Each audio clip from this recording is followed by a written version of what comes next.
Hello! Good morning, good afternoon, good evening po. Kamusta po kayong lahat? For today's video, andito po ako ngayon sa may kamuting kahoy kasi kukuha po ako ng talbos niya. Itry po namin na lutuin na ginataang dahon ng balanghoy or dahon ng kamuting kahoy.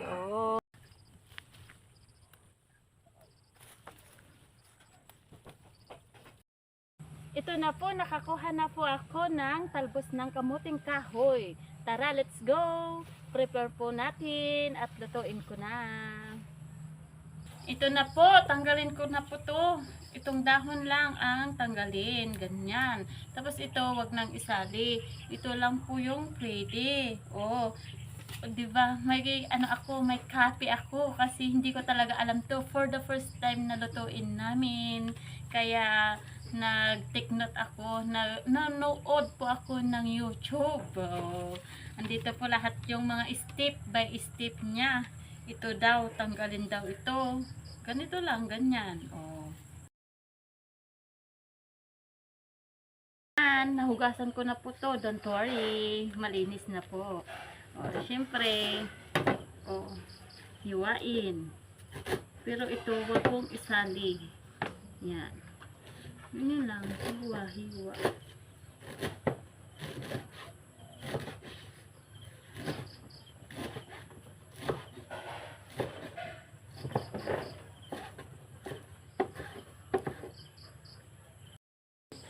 Ayan, lagyan ko na po ng asin. Ganyan. Tapos, iganon, lamasin daw. Ayan na po mga kakabsat, pwede nang pigain. Ayan, pigain ko po.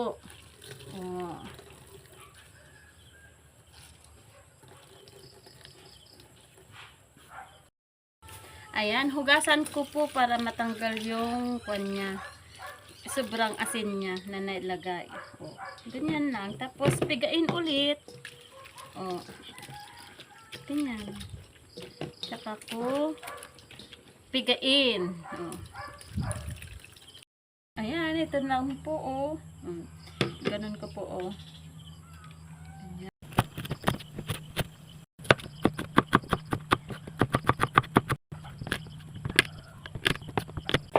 Ito na po ang aking sangkap sa balanghoy, dahon ng kamuting kahoy. May shrimp galing sa river at ito, pritong tulingan at syempre sibuyas, bawang, luya at may sili. Ito na po yung dahon ng kamote. At syempre may gata na isa. Yan.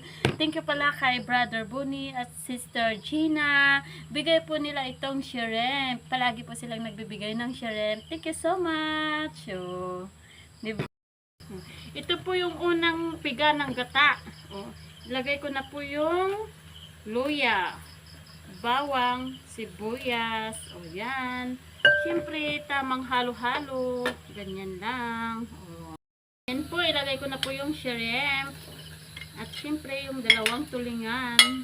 Yan.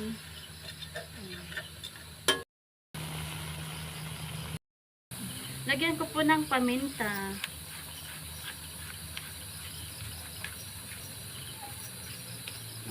At siyempre, magic sarap. Nagdagan ko yung paminta. Ilagay ko na po yung balanghoy. Ayan. Ilagay ko na po yung unang piga ng nyog.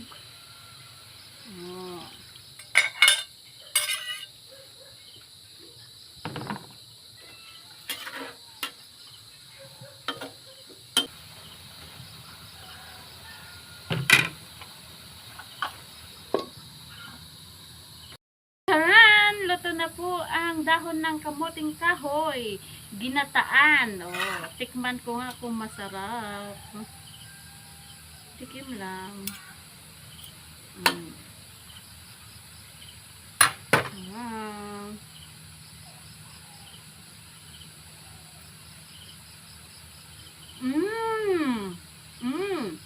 Okay naman. Pasok naman sa lasa namin.